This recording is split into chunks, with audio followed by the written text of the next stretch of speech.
नमस्कार, मैं हूं अरुण तोमर। आप देख रहे हैं स्वराज एक्सप्रेस। दिल्ली से खबर है, लोकसभा चुनाव 2024 की तारीखों का ऐलान आज होगा। चुनाव आयोग दोपहर 3 बजे शेड्यूल जारी करेगा। 543 सीटों के लिए 7 फेज में वोटिंग हो सकती है। ओडिशा, सिक्किम, अरुणाचल, आंध्र प्रदेश में विधानसभा चुनाव की तारीखों का भी ऐलान होगा। इसके साथ ही पूरे देश में आचार संहिता भी लागू हो जाएगी।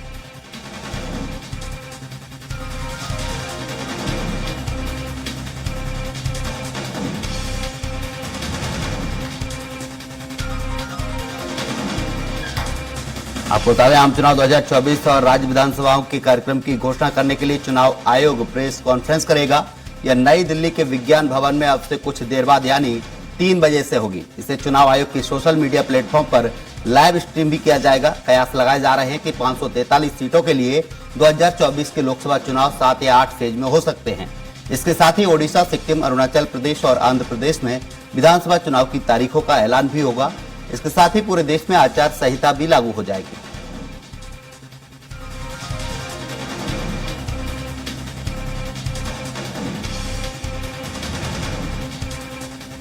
आपको बता दें, 543 सीटों के लिए 7 फेज में आज वोटिंग हो सकती है।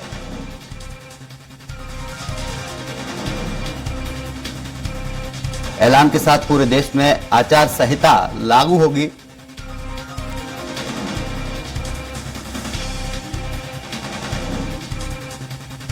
मतदाता का डेटा आपको बताते हैं 2019 और 2024 के बीच का। कुल मतदाता 2019 में 89.6 करोड़ थे, 2024 में 96.8 करोड़ हैं। वहीं पुरुष मतदाता जो कि 2019 में 46.5 करोड़ थे, 2024 में उनकी संख्या 49.7 करोड़ पहुंची। महिला मतदाताओं की बात करें तो 2019 में 43.1 करोड़ महिला मतदाता थी, 2024 में 47.1 करोड़ महिला मतदाताओं की संख्या पहुंची है। वहीं थर्ड जेंडर की बात करें तो 2019 में 39,683 थर्ड जेंडर महिला मतदाता थी, 2024 में थर्ड जेंडरों की संख्या 48,044 पहुंची है। वहीं 18 से 19 साल समूह के मतदाताओं की बात करें तो 2019 में 1.5 करोड़ इनकी संख्या थी, जो कि 2024 में 1.85 करोड़ पर पहुंची है। 2019 लोकसभा चुनाव के परिणाम वोट शेयरिंग की बात करें तो मध्य प्रदेश में कुल 29 लोकसभा की सीटें हैं। मध्य प्रदेश में बीजेपी ने 28 सीटें जीती थी, बल्कि कांग्रेस ने 1 सीट जीती थी। मध्य प्रदेश में भाजपा को 58% वोट मिला था। मध्य प्रदेश में कांग्रेस को 34.50% वोट मिले थे। छत्तीसगढ़ की बात करें तो लोकसभा की 11 सीटें हैं, जिसमें बीजेपी ने 9 सीटें जीती थी। वहीं छत्तीसगढ़ में कांग्रेस ने 2 सीटें जीती थी। छत्तीसगढ़ में भाजपा को 50.7% वोट मिले थे, वहीं कांग्रेस को 40.9% वोट मिले थे। उत्तर प्रदेश में कुल लोकसभा की सीटें 80 हैं, जिसमें से उत्तर प्रदेश में बीजेपी ने 62 सीटें जीती थी। वहीं उत्तर प्रदेश में बसपा ने 10 सीटें जीती थी। उत्तर प्रदेश में सपा ने 5 सीटें जीती थी। प्रदेश में अपना दल सोनेलाल ने 2 सीटें जीती थी। उत्तर प्रदेश में कांग्रेस ने लोकसभा की 1 सीट पर जीत दर्ज की थी। पंजाब में कुल लोकसभा की सीटें 13 हैं, जिसमें से कांग्रेस ने 8 सीटें जीती थी। वहीं पंजाब में अकाली दल ने 2 सीटों पर जीत दर्ज की थी। पंजाब में बीजेपी ने भी 2 सीटें जीती थी। आम आदमी पार्टी ने 1 सीट पर जीत दर्ज की थी। वहीं अगर उत्तराखंड की बात करें तो लोकसभा की कुल 5 सीटें हैं, जिसमें बीजेपी ने सभी 5 सीटों पर जीत दर्ज की थी। हरियाणा में लोकसभा की कुल 10 सीटें हैं, जिसमें बीजेपी ने 10 सीटों पर जीत दर्ज की थी। 2019 लोकसभा चुनाव परिणाम की बात करें तो मध्य प्रदेश में 29 लोकसभा की सीटें हैं, बल्कि छत्तीसगढ़ में 11 लोकसभा की सीटें हैं, जिसमें मध्य प्रदेश में बीजेपी ने 28 सीटें जीती थी। मध्य प्रदेश में कांग्रेस ने 1 सीट जीती थी। मध्य प्रदेश में भाजपा को 58% वोट मिले थे, वहीं कांग्रेस को 34.50% वोट मिले थे। छत्तीसगढ़ में बीजेपी ने 9 सीटें जीती थी, जिसमें कांग्रेस ने 2 सीटों पर ही जीत दर्ज कर पाई थी। भाजपा को 50.7% वोट छत्तीसगढ़ में मिले थे, जबकि कांग्रेस को 40.9% वोट मिले थे।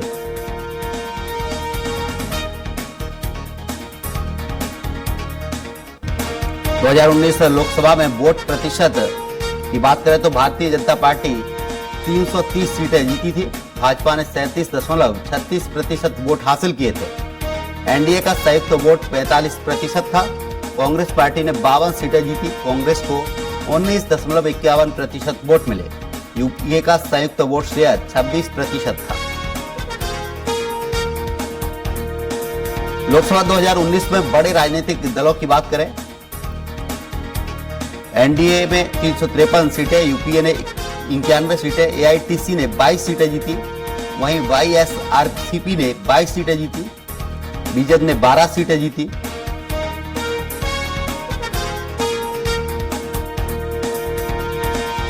लोकसभा 2019 में दलीय स्थिति अगर बात करें तो BJP 303, Congress 52, DMK 23, AITC 22, YSRCP 22, Shivsena 18, JDU 16, BJP 12, Baspa 10, TRS 9, NCP 5, Sapa 5, CPI M 3, Aam आदमी पार्टी 1, जेडीएस 1, एआईएडीएमके 1 सीट पर जीत दर्ज की थी।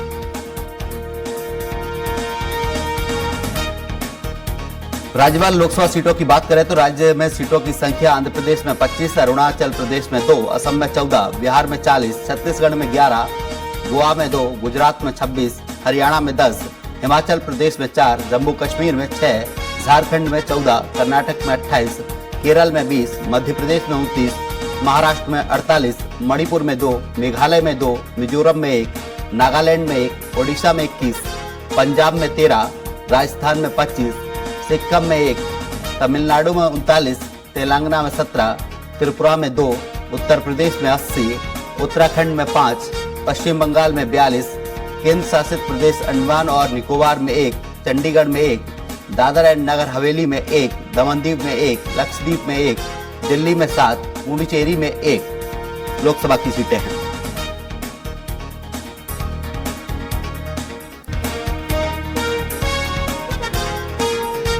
इस खबर पर ज्यादा जानकारी के लिए हमारे सहयोगी संवाददाता कुमार संदीप लाइव जुड़ चुके हैं। कुमार संदीप, आज चुनाव की तारीखों का ऐलान हो सकता है, क्या कोई जानकारी है?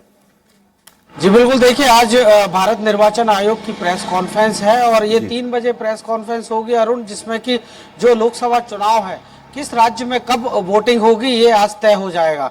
कितने फेजेस में जो चुनाव है वो होंगे ये भी आज जो है निर्वाचन आयोग तय कर देगा।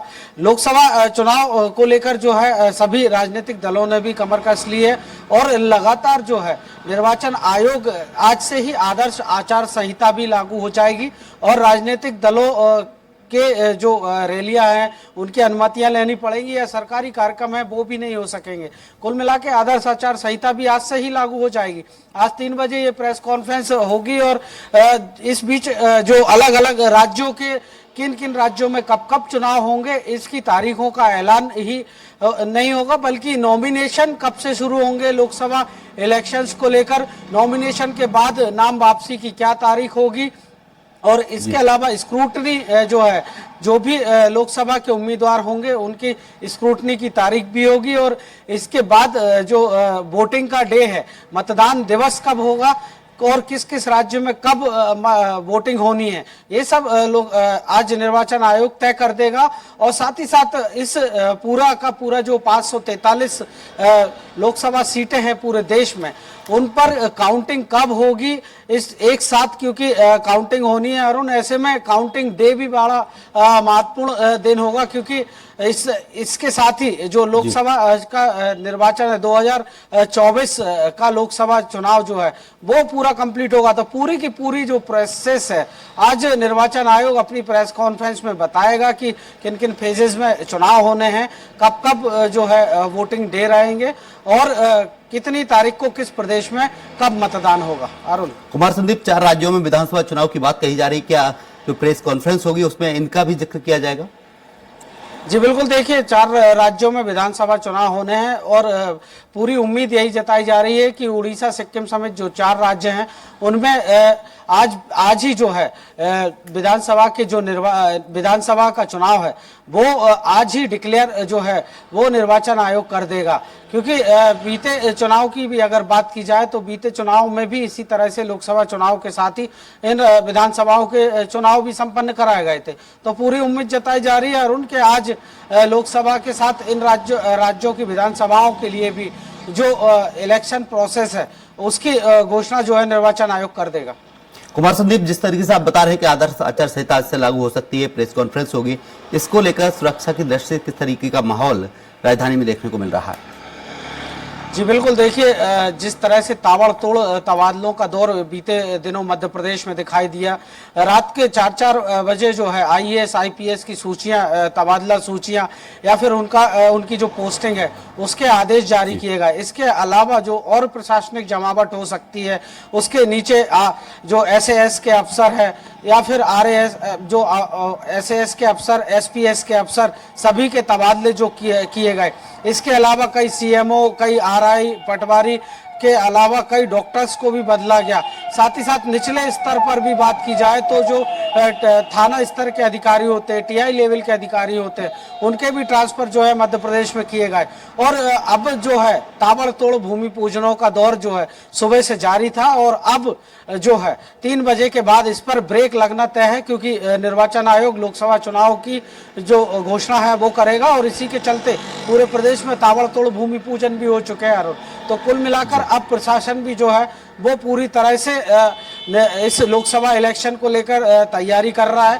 बीते दिनों जो कलेक्टर्स हैं जो कि जिला निर्वाचन अधिकारी भी होते हैं, सभी ने जो है अपने अपने जिलों में टीमों का गठन भी कर दिया है कि किस तरह से लोकसभा चुनाव में जो अधिकारी कर्मचारी शामिल होंगे उन्हें किस तरह का प्रशिक्षण दिया जाएगा या फिर किस किस की ड्यूटी कहां पर लगाई जानी है, इसका भी जो रोड मैप है धीरे धीरे सभी कलेक्टर ने जो है वो तैयार कर लिया गया। हालांकि कई कलेक्टर्स के ट्रांसफर हुए हैं, लेकिन इसके पहले ही से कवायद शुरू कर दी गई थी और सीधे तौर पर अब आचार संहिता लगने जा रही है। तो प्रशासन का रुख भी जो है कड़ा होगा, क्योंकि जो भी फैसले होंगे अब वो निर्वाचन आयोग ही लेगा। अरुण जी, कुमार संदीप हमारे साथ दिलीप साहू जी जुड़ चुके हैं। दिलीप जी, आदर्श आचार संहिता आज से लागू हो सकती है, क्या कुछ जानकारी है?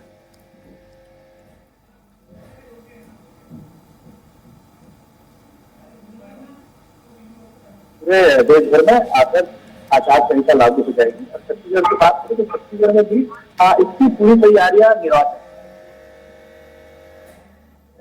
की ओर से हाल ही में सभी कलेक्टर्स की मीटिंग भी की थी और अभी सभी एसपी, सभी जिलों के सुरक्षा के मद्देनजर सभी जिलों के एसपी के साथ भी बैठक की गई और तमाम तैयारियां, ताकि किसी तरह की कोई दिक्कत का सामना न करना पड़े सुरक्षा के लिहाज से। क्योंकि छत्तीसगढ़ की बात करें तो छत्तीसगढ़ में बहुत सारे ऐसे जिले हैं, खास करके बस्तर संभाग के सभी 7 जिले, इसके अलावा राजनांदगांव, मानपुर, मोहला सहित कई ऐसे जिले हैं जहां पर नक्सल प्रभावित क्षेत्र है।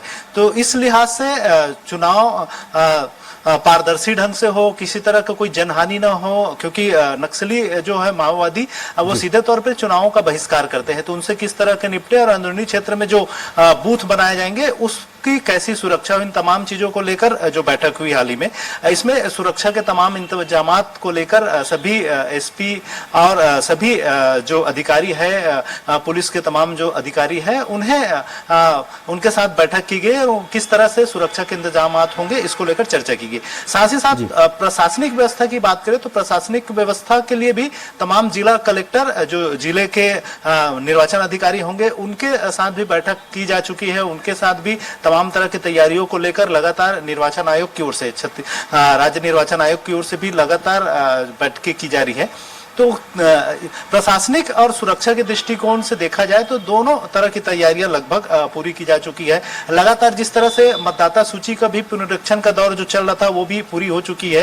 अब जो बातें हम करें राजनीतिक दृष्टिकोण से देखा था तो छत्तीसगढ़ में 11 लोकसभा की सीटें हैं। बीजेपी की बात करें तो बीजेपी ने सभी 11 लोकसभा सीटों के लिए अपने प्रत्याशी मैदान में उतार दिए हैं, सभी प्रत्याशियों की घोषणा कर दी है। वहीं कांग्रेस की बात करें तो 11 में से 6 सीटों पर ही प्रत्याशियों की घोषणा भी हुई है। 5 प्रत्याशियों की घोषणा 1-2 दिन में होने की संभावना है। आज देर शाम तक शायद उनकी सूची आ जाए। लेकिन इस तरह से दोनों जो राजनीतिक दलों की बात करें, इनकी भी अपनी तैयारियां हैं। ये भी लगातार चुनाव प्रचार प्रसार में जुट गए हैं। जो प्रत्याशी घोषित हो चुके हैं लगातार दौरे शुरू हो चुकी है। इस तरह से दोनों दलों की अपनी तैयारियां शुरू हो चुकी है। जी अरुण। दिलीप, जिस तरीके से आप बता रहे हैं कि नक्सली चुनाव से पहले चुनाव का बहिष्कार करने की बात करते हैं, इस बार भी नक्सलियों ने ऐसा कुछ किया है? हाँ जी अरुण, बिल्कुल। माओवादी आमतौर पे सीधे तौर पे लोकतंत्र पर विश्वास नहीं करते और वे सीधे इसे काला दिवस के रूप में या फिर उसके रूप में मनाते हैं और सीधे तौर पे चुनाव बहिष्कार करते हैं। जितने अंदरूनी इलाका है वहां पर बैनर पोस्टर डालकर लोगों से अपील करते हैं कि वे इस चुनाव का बहिष्कार करें। और खास करके जो माओवादी का प्रभावित इलाका है, जैसे बात करें बीजापुर के जो अंदरूनी क्षेत्र है या कोंटा, सुकमा, कोंडा गांव, इसी तरह दंतेवाड़ा के जो अंदरूनी इलाके हैं जहां जहां पुलिस प्रशासन की पहुंच थोड़ी कम है, उन क्षेत्रों में खास करके बहिष्कार करते हैं और बहुत जगह पर यह प्रयास करते हैं कि पोलिंग न हो और जो सुरक्षा जो पोलिंग बूथ में पहुंचने वाले तमाम अधिकारी होते हैं उनको भी रोकने का प्रयास किया जाता है। हालांकि लगातार केंद्रीय सुरक्षा बल के जवान, इसके अलावा स्थानीय स्तर पर जो जवान है और बहुत सारे जो कैंप में जो जवान है, चाहे बीएसएफ के बटालियन की बात करें या फिर सीआरपीएफ के जवान हो या फिर आईटीबीटी के जो जवान यहाँ लगे हुए हैं, वे विशेष तौर पे इन चुनाव में सुरक्षा की तमाम जो जिम्मेदारी है उनको उठाते हैं और उन्हें ड्यूटी पर लगाई जाती है और उनके जो सुरक्षा इंतजाम में ही, उनके मार्गदर्शन में ही चुनाव पूरी तरह से संपन्न होती है, खास करके नक्सल प्रभावित क्षेत्रों में। और जिस क्षेत्रों में जिन क्षेत्रों में अति संवेदनशील क्षेत्र जो माना जाता है वहां पर और ज्यादा चौकसी बरती जाती है, ज्यादा से ज्यादा सशस्त्र बलों को तैनात किया जाता है ताकि शांतिपूर्ण ढंग से मतदान कराया जा सके। तो इस तरह से तमाम तरह की व्यवस्थाएं अंदरूनी इलाकों में करने की तैयारी अभी से की जा चुकी है। जी अरुण। दिलीप, जिस तरीके से आदर्श आचार संहिता आज लागू हो सकती है, इसको लेकर जो राजनीतिक पार्टियां हैं उन्हें क्या क्या एहतियात बरतने पड़ सकते हैं? जी बिल्कुल, जो चुनाव आयोग के दिशा निर्देश होते हैं खास करके प्रचार को लेकर कि किन किन चीजों को नहीं करना है, खास करके जैसे बच्चों का इस्तेमाल नहीं करना है चुनाव प्रचार के दौरान। इस बार पहले से ही इसका एक गाइडलाइन जारी किया गया था कि बच्चों को न तो जो प्रत्याशी है वो किसी भी बच्चे को न तो गोद में उठाए न फिर अपने झंडा बैनर का इस्तेमाल करने दे। इस तरह का एक गाइडलाइन जारी हुआ। तो इस तरह से अभी देखना होगा कि आदर्श आचार संहिता जब लगेगा तो क्या क्या प्रतिबंध लगाए जाएंगे या किन किन नियम शर्तें लागू किए जाएंगे। उन नियम शर्तों को राजनीतिक दलों को पालन करना होगा अपने चुनाव प्रचार के दौरान। इसके अलावा जो जितने भी सभाएं होती है उसमें भी बहुत सारी बाउंडेशंस होते हैं। खर्च को लेकर भी एक तय सीमा होता है कि एक लोकसभा क्षेत्र के जो सांसद के उम्मीदवार है वो इस पैमाने तक ही खर्च कर पाएंगे। हालांकि पिछले बार तक शायद 90 से 95 लाख रुपए था, इस बार कितना है वो देखना पड़ेगा। अभी हर बार जो तय कर देती है गाइडलाइन जो तय होती है उसके आधार पे ही उनको खर्च किया जाना रहता है। इसको लेकर भी एक गाइडलाइन लगातार खर्च की भी मॉनिटरिंग के लिए जो चुनाव आयोग की जो टीम है वो लगातार सभी जो राजनीतिक दल के प्रत्याशी है उनके साथ लगी रहती है और उनके हर प्रचार की निगरानी करती है कि कहां पर कितना खर्च किए जा रहे हैं। इसके अलावा जो अवैध रूप से शराब, साड़ी या दूसरी चीजें बांटी जाती है उन पर भी रोक लगाने के लिए लगातार जो उड़न दस्ते हैं, जो प्रशासन की टीम है ये लगी रहती है और किसी तरह की कोई अवैध सामग्री पकड़ाई जाती है तो उन्हें जब्त किया जाता है और संबंधित लोगों के ऊपर कार्रवाई की जाती है। तो इस तरह से ये आमतौर पे देखा जाता है और हर चुनाव में ये होता है कि बहुत सारे जो उड़न दस्ते की टीम है बहुत सारे अवैध शराब या साड़ियां या दूसरे जो सामग्री जो मतदाताओं में बांटे जाते हैं उसे जब्त करते हैं। इसके अलावा और बहुत सारी जो चीजें हैं जो निर्वाचन आयोग की ओर से जो गाइडलाइन आता है उन गाइडलाइन के अधीन ही तमाम जो कर्मचारी है या अधिकारी है उसको फॉलो करते हुए काम करते हैं। जी अरुण। जी दिलीप, तमाम जानकारी के आपका बहुत बहुत शुक्रिया। अब हमारे साथ लखनऊ से राघवेंद्र त्रिपाठी जी लाइव जुड़ चुके हैं। राघवेंद्र जी, आज आदर्श आचार संहिता लागू हो सकती है, देखा जाए तो आज प्रेस कॉन्फ्रेंस भी की जा सकती है 3 बजे की समथिंग, क्या कुछ जानकारी है? जी बिल्कुल अरुण जी, देखिए तैयारी पूरी है। निर्वाचन आयोग ने साफ कर दिया कि आज 3 बजे प्रेस कॉन्फ्रेंस करेगा और चुनाव की घोषणा कर देगा। अगर हम पिछली बात करें 2019 जो लोकसभा चुनाव हुआ था उत्तर प्रदेश में 7 चरणों में चुनाव हुए थे, जो पश्चिम से शुरू हुआ था और पूर्वांचल में जाके खत्म हुआ था। और सबसे बड़ी बात है कि यह चुनाव थोड़ा आम चुनाव से हट के है, जो पिछले चुनाव उससे हट के है। इस बार भारतीय जनता पार्टी का टारगेट बड़ा है। चूंकि मोदी ने 400 प्लस का नारा दिया है, उस टारगेट को पूरा करने लिए पूरी भारतीय जनता पार्टी और योगी62 लगी हुई है। और अभी पिछले महीने 22 फरवरी को निर्वाचन आयोग की टीम आई थी, तभी पूरी तैयारी मुकम्मल कर ली गई थी। उत्तर प्रदेश में 1,62,000 से अधिक पोलिंग बूथ बनाए जाएंगे जिसपे मतदान होगा और लगभग 15 करोड़ 45 लाख से अधिक वोटर अपने मताधिकार का प्रयोग करेंगे। अब बात करते हैं सियासत की। भारतीय जनता पार्टी कोशिश है कि उत्तर प्रदेश में जो 80 सीटें हैं, 80 सीटों को जीता जाए, जबकि 2019 में समाजवादी पार्टी और मायावती का गठबंधन था, दोनों ने मिलकर 15 सीटें जीती थी और 1 सीट कांग्रेस रायबरेली जीती थी। इस नाते भारतीय जनता पार्टी को 64 सीटों पर संतोष करना पड़ा था। इस बार अखिलेश यादव मायावती अलग है। हाँ, कांग्रेस और अखिलेश का गठबंधन है जिसे इंडिया गठबंधन का नाम दिया गया है। अब देखना होगा कि यह गठबंधन भारतीय जनता पार्टी के मंसूबों को पूरा करने देता है या कहीं रुकावट पैदा करता है। हालांकि भारतीय जनता पार्टी ने 51 सीटों पर अपने प्रत्याशी घोषित कर दिए हैं, समाजवादी पार्टी ने 29 सीटों पर प्रत्याशी घोषित किए हैं, बहुजन समाज पार्टी ने 11 सीटों पर प्रत्याशी घोषित किए हैं, लेकिन 17 सीटों पर कांग्रेस को चुनाव लड़ना है, अभी किसी सीट पर प्रत्याशी घोषित नहीं कर पाई है। और उत्तर प्रदेश में माना जा रहा था कि 11 मार्च के बाद कभी भी यह सूचना लग सकती है। इस नाते पूरी तैयारी की जा चुकी है। डीजीपी प्रशांत ने साफ कर दिया था कि हमारी तैयारी मुकम्मल है, पुलिस फोर्स की पूरी व्यवस्था है, किसी भी जगह पे कोई अराजकता पैदा नहीं होने देंगे। और जिस तरह से तमाम शिकायतें पिछली बार आती थी, कहीं साड़ी बट रहा है, कहीं शराब बट रही है, उस पर पूरी तरह से अंकुश लगाने की बात है। अब देखना होगा निर्वाचन आयोग किन तिथियों का ऐलान करता है और उत्तर प्रदेश में कब कब चुनाव होते हैं। इतना जरूर है कि उत्तर प्रदेश में 80 सीटें हैं तो कम से कम 7 चरणों का अवसर मिलेगा। पिछली बार 11 अप्रैल से चुनाव शुरू हुए थे, तो माना जा रहा है कि उसी के आसपास इस बार भी नामांकन शुरू हो जाएंगे। अब थोड़ी देर के बाद निर्वाचन आयोग पीसी होगी, उसके बाद पता चल जाएगा कि किन किन तिथियों में उत्तर प्रदेश में चुनाव होंगे और क्या क्या तैयारियां हैं और किन किन नियम कानून के तहत यह चुनाव कराए जाएंगे। जी अरुण। राघवेंद्र जी, जिस तरीके से देखा जाए चुनाव में अति संवेदनशील जो बूथ होते हैं वहां बड़ी दिक्कत होती है वोटिंग को लेकर। कई जगह ऐसा देखने को मिलता है कि वोटिंग नहीं करने दी जाती है, ऐसे भी कुछ मामले सामने आते हैं। जी, पिछली बार उत्तर प्रदेश में 17,000 संवेदनशील बूथ थे और इसके बाद भी फर्जी मतदान की शिकायतें आई थी। आपको याद होगा लखनऊ, संभल, मुरादाबाद में स्थिति यह बन गई थी कि तमाम लोगों ने शिकायत की कि उनके नाम वोटर लिस्ट में नहीं है। इसी नाते निर्वाचन आयोग ने इस बार पूरी व्यवस्था की है और उसका दावा है कि नामांकन के 7 दिन पहले तक आप आपत्ति दर्ज कराकर कोई भी मतदाता अपना नाम जुड़वा सकता है। अगर इसके बाद भी कोई अपना नाम नहीं चेक करता है, नाम नहीं जुड़वाता है, उसके बाद तोहमत अगर सरकार पे थोपता है तो उस पर कोई टिप्पणी करना जरूरी नहीं है। और सबसे बड़ी बात है कि जो संवेदनशील बूथ होते हैं उनमें विशेष चौकसी बरतने के निर्देश होते हैं। सेक्टर मजिस्ट्रेटों की संख्या बढ़ाई जाती है, पुलिस कर्मियों की संख्या बढ़ाई जाती है, इसके अलावा पीस कमेटियों की मदद ली जाती है। चूंकि एक राउंड उत्तर प्रदेश में सभी थानों पर पीस कमेटियों की बैठक हो चुकी है जिसमें हिंदू मुसलमान दोनों शामिल किए गए थे। और सबसे बड़ी बात है कि इस बार का चुनाव रमजान में भी पड़ रहा है और चुनाव के बीच में दुर्गा पूजा यानी नवरात्र भी पड़ेगा, तो इस दृष्टिकोण से भी थोड़ा संवेदनशीलता बढ़ जाती है उत्तर प्रदेश में। और उसके मद्देनजर उत्तर प्रदेश सरकार ने पूरी व्यवस्था की है जैसा उसका दावा है। अब देखना होगा सरकार के दामों में और धरातल पे जो व्यवस्था देखी जाती है उसमें कितने अंतर आते हैं। कितना जरूर है कि पिछले बार उत्तर प्रदेश में कहीं हिंसा की कोई शिकायत नहीं हुई थी और सरकार का दावा है कि इस बार भी हम उत्तर प्रदेश में कहीं भी हिंसा के लिए कोई स्थान नहीं छोड़ेंगे, हर जगह मुकम्मल व्यवस्था करेंगे। हर पोलिंग बूथ पर वीडियोग्राफी की व्यवस्था की गई है। आप मतदान करने जाएंगे उसके बाद वहां पे एक सेल्फी पॉइंट बनाया गया है। विकलांगों के लिए रैंप बनाए जाएंगे ताकि किसी विकलांग को मतदान बूथ के अंदर जाने में कोई दिक्कत न हो। और पोलिंग एजेंट बूथ के अंदर जो अगर कोई संदिग्ध व्यक्ति पाया जाता है उसका चेहरा देखने का पूरा अधिकार पिछली बार भी दिया गया था, इस बार भी दिया गया। हाँ, इतना जरूर किया गया है कि जो मुस्लिम महिलाएं हैं उनका नकाब हटाने की जिम्मेदारी केवल जो महिला एजेंट होगी उन्हीं को होगी, कोई पुरुष एजेंट उनको टोका टोकी नहीं करेगा। अब देखना होगा निर्वाचन आयोग तिथियों का ऐलान कब करता है और दुंदुभी कब बजती है और उत्तर प्रदेश में इसका आगाज कब से होता है। राघवेंद्र जी, देखा जाए तो चुनाव के वक्त शस्त्र लाइसेंस को जमा करने की प्रक्रिया चलती है, ये प्रक्रिया उत्तर प्रदेश में कब से चालू हुई?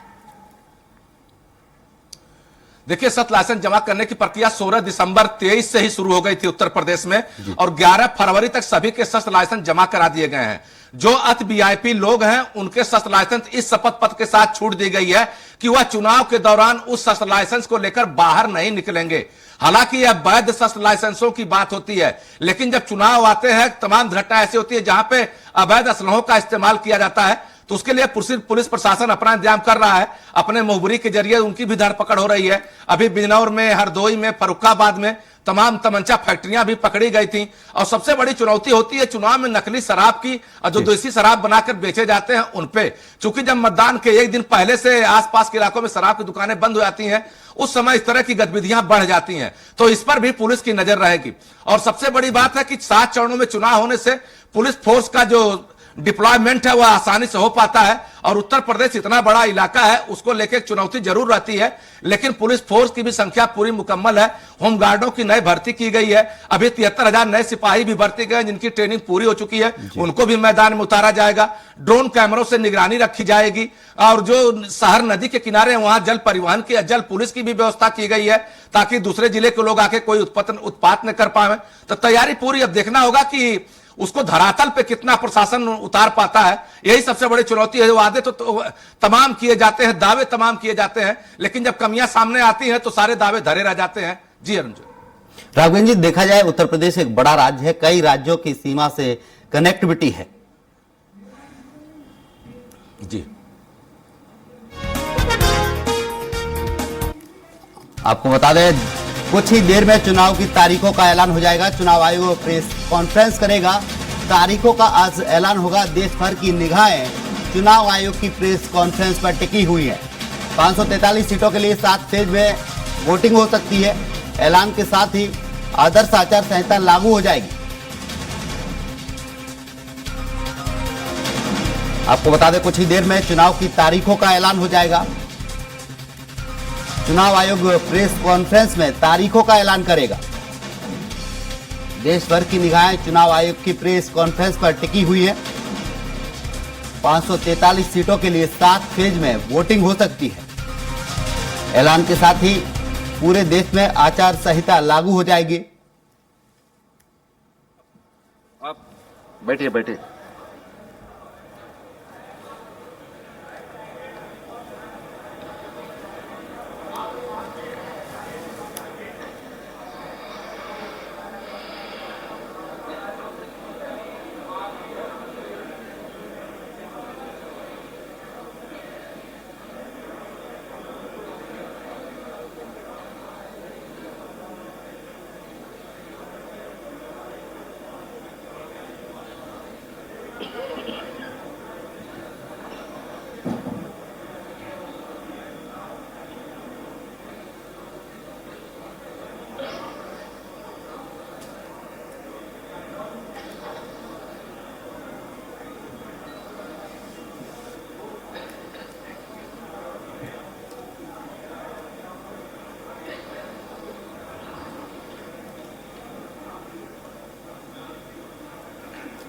आपको बता दें, चुनाव आयोग की प्रेस कॉन्फ्रेंस शुरू हो रही है। देश भर की निगाह इस प्रेस कॉन्फ्रेंस पर टिकी हुई है। 543 सीटों के लिए 7 फेज में आज वोटिंग हो सकती है। ये बड़ी खबर आपको बता रहे हैं दिल्ली से, जहां पर चुनाव आयोग की प्रेस कॉन्फ्रेंस शुरू हो रही है। कुछ ही देर में चुनाव की तारीखों का ऐलान हो जाएगा। चुनाव आयोग प्रेस कॉन्फ्रेंस में तारीखों का ऐलान करेगा।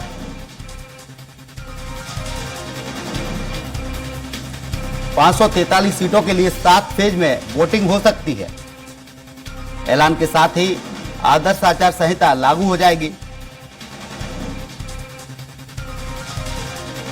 कुछ ही देर में चुनाव की तारीखों का ऐलान हो जाएगा।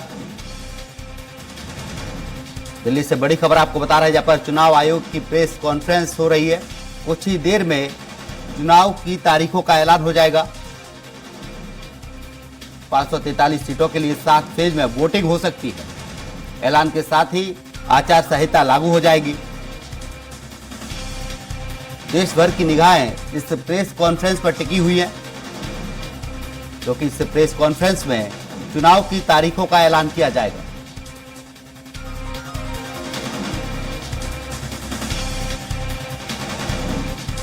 पांच 543 सीटों के लिए 7 फेज में वोटिंग हो सकती है।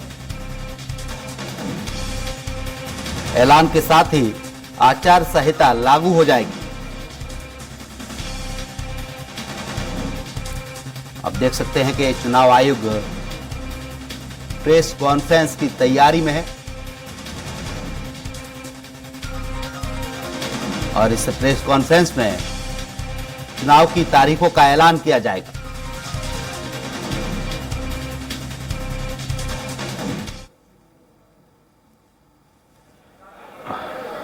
I request the photographers to sit down after taking the still photographs.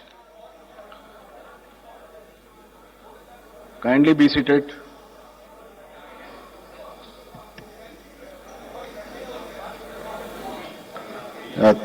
Thank you.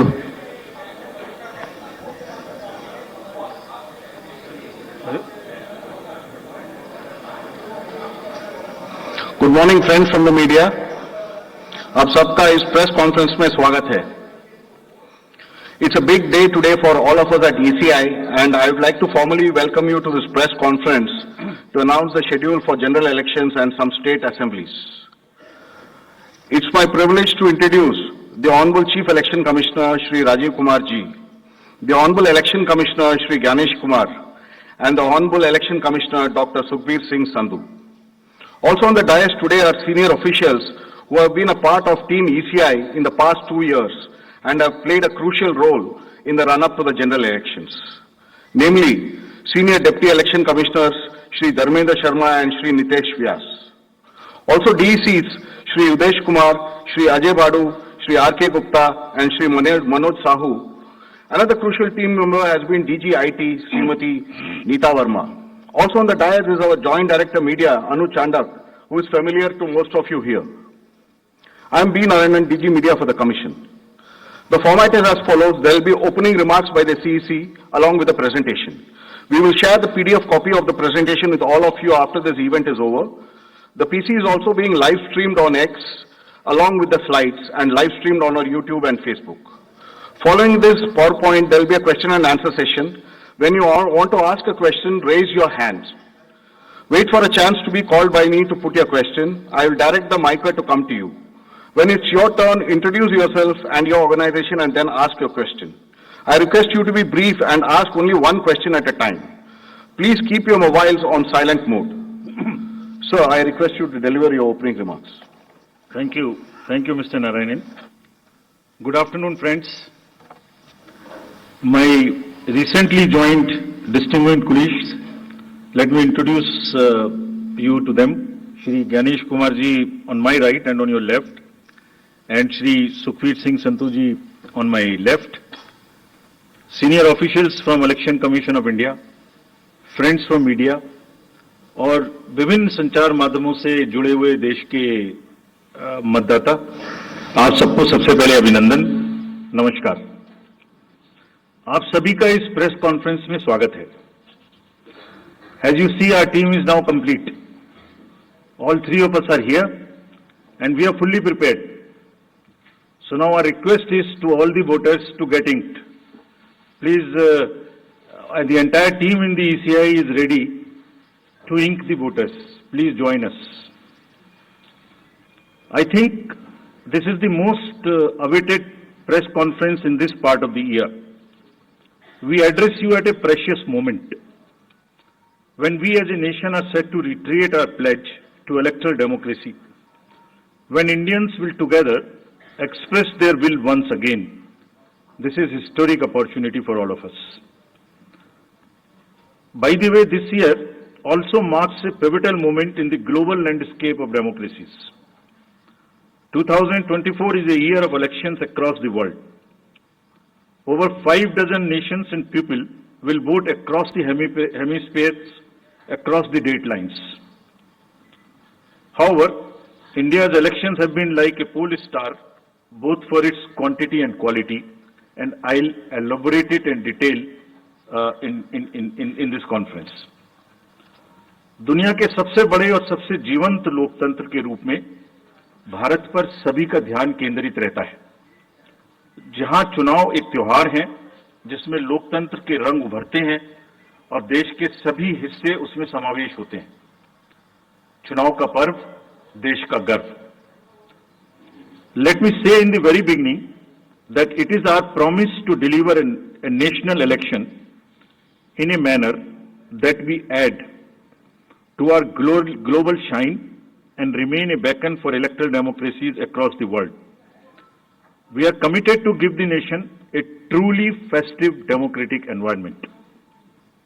Friends, the term of 17th Lok Sabha is due to expire on 16th June 24.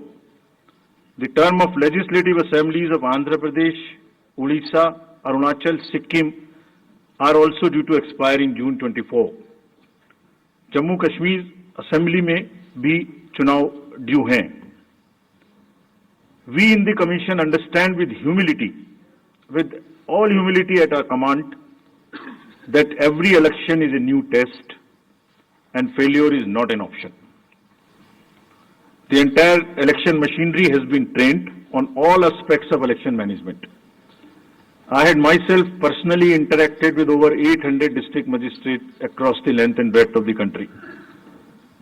We have interacted with the SPs, DMs, commissioners, range IGs, political parties, enforcement agencies in Delhi and also while visiting the states. और पूरी states में इन सबके साथ समीक्षा करने के दौरान और उसके बाद हमें ये विश्वास है कि हम एक यादगार, स्वतंत्र, निष्पक्ष चुनाव एक पर्व के रूप में सबकी भागीदारी के साथ सुनिश्चित कराएंगे. Before I share the schedule, मैं आपको बताना चाहता हूं कि भौगोलिक, सांस्कृतिक, सामाजिक रूप से विविध इतने बड़े देश में चुनाव कराने के लिए हमने अपने आप को कैसे ओवर द 2 इयर्स पीरियड तैयार किया है. दुनिया के सबसे बड़े लोकतंत्र के चुनावों में लॉजिस्टिक्स और मटेरियल प्रबंधन ही अपने आप में एक बहुत बड़ी चुनौती है. तो let us show you what is the magnitude by which we are doing this elections.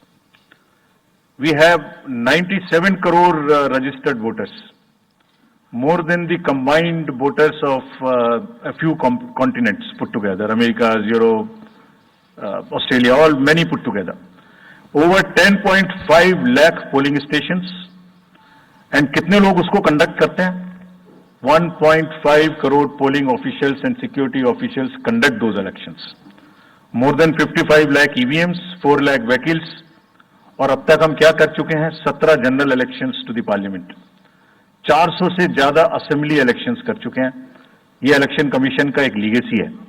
16 presidential elections, 16 vice presidential elections, A truly gold standard. It's a gold standard in the entire election management. Friends, there is a qualitative leapfrog which commission is ensuring, which would be shown by the outcomes of the 11 state elections which we have held recently. पिछले 1.25 साल के अंदर में 11 elections state assemblies के देश में हुए हैं. और आज जो हम नए 2024 में जा रहे हैं, तो इस दृढ़ता के साथ जा रहे हैं कि जो उनके आउटकम्स हैं वो आपको दिखा रहे हैं. पहले वो पीसफुल हुए, वायलेंस फ्री हुए. जो इसमें से 1-2 स्टेट में वायलेंस होती थी, वहां भी वायलेंस नहीं हुई. नियर जीरो रूपोल्स, और कैंपेनिंग जो क्लटर है, जो नॉइज है, जो कैंपेन के दौरान होती है पॉलिटिकल पार्टी से, कि उसमें भी घटित देखने को मिली. कोर्ट केसेस रिड्यूस हुए. कोर्ट की टिप्पणियां जो अनावश्यक या हमारे ऊपर में होती थी वो कम हुई. सीजर्स बढ़े और फेक न्यूज पर एक एक्शन लेने का जो तरीका था वो बहुत बढ़ा. तो लास्ट 2 इयर्स में इसको और रोबस्ट करने के लिए हमने क्या क्या किया है, ये हम आपको आज दिखाएंगे, और उसको कैसे बेहतर करेंगे ये भी दिखाएंगे. हम कहां पहुंचना चाहते हैं, इस इलेक्शन को किस तरीके से डिलीवर करना चाहते हैं, ये भी आपको लास्ट स्लाइड में दिखाएंगे. अभी जो इलेक्टरल साइकिल है उसमें हमने कितनी तैयारी की है, ये हम आपको आज शेड्यूल बताने से पहले बताना चाहते हैं. अगर देखा जाए तो इनपुट के रूप में हमारा जो इलेक्टरल रोल है वो प्योर होना चाहिए. ये फाउंडेशन है किसी भी अच्छे चुनाव के लिए. उसमें जिसको होना चाहिए वोटिंग में वो है, और जिसको नहीं होना चाहिए वो नहीं है. हमने इलेक्टरल रोल में बहुत मेहनत की है. इनपुट के तौर में material, manpower, technology, training, इतनी चीजें लगती हैं. प्रोसेस के रूप में जो डिसरप्टिव चैलेंजेस हैं, muscle power, money power, misinformation, MCC violation, और reaching out to the missing voters, urban apathy, youth apathy, और ओवरकमिंग ऑपरेशनल चैलेंजेस जिसमें reaching in inaccessible areas in this wide country, and what outcomes we want, that is what is SCs, and 47 are reserved for STs. तो इस 543 parliamentary constituencies के महा त्योहार में schedule बताने से पहले सभी वोटर्स का फिर से हाथ जोड़ के आग्रह, अनुरोध, गुजारिश that please join for the voting, come on the day of voting, छुट्टी मनाने ना जाएं, जरूर आ जाएं। Schedule of the Lok Sabha poll, phase 1. We'll do it in 7 phases, as was done last time. 7 phases. Phase 1 will start from 20th March notification, 5 days from now, and last date of withdrawal would be 30th March and date of poll would be 19th of April. इसमें phase 1 का schedule एक दिन से हमें 2 बार करना पड़ रहा है, फिर बिहार के लिए वहां एक फेस्टिवल है, तो नोटिफिकेशन की डेट सेम है, लेकिन बस लास्ट डेट ऑफ विड्रॉल हमें 30 मार्च की जगह 2 अप्रैल सिर्फ बिहार की फर्स्ट फेज के लिए करनी पड़ रही है, क्योंकि वहां त्योहार है, और 19 अप्रैल को यहां वोटिंग होगी और पूरी कंट्री में 4 जून को काउंटिंग होगी। So phase 1 this will look like this. ये मैप भी हम आपको प्रोवाइड कर देंगे। अभी ये जो येलो पोर्शन है ये ऐसा दिखाई देगा। तो इसमें जो फेज 1 का जो मैप है, इसमें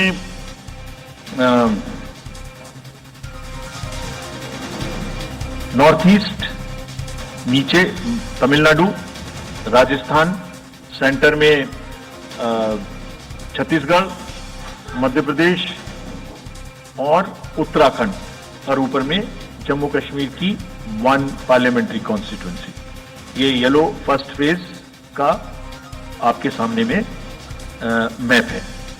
सेकंड फेज और फर्स्ट फेज में 21 स्टेट्स जाएंगी पोल में। Second phase notification will start on 28th of March and date of poll will be 26th of April. Similarly here in case of J&K, because of the some holiday, the date of one day would be different, date of security of nomination would be different, but date of gazette notification और date of poll would be common. Phase 1 में 21 राज्य polling में जाएंगे और phase 2 में उसमें से और राज्य जुड़ जाएंगे। So this is the map which would be phase 2, जिसमें हम नॉर्थ ईस्ट में काफी जगह चुनाव को कंप्लीट करते हुए, तमिलनाडु में कंप्लीट करते हुए, सेकंड फेज में राजस्थान को भी कंप्लीट करेंगे। Phase 3 would be from 12th of April and date of poll will be 7th of May. इसमें भी टोटल 12 स्टेट्स उस समय में जा रही होंगी और इस फेज में 3 नए राज्य में चुनाव शुरू होगा। इसका मैप कुछ इस तरह से दिखाई देगा।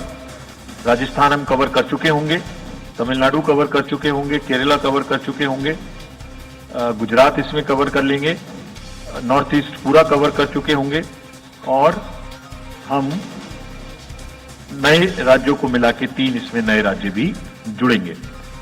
फोर्थ फेज में 18 अप्रैल को गजट नोटिफिकेशन होगा और date of polling would be 13th of May. Date of counting in the entire country would be 4th of June for all by-elections, for the assembly elections, for the parliamentary elections. इसका map कुछ इस तरह का दिखाई देगा।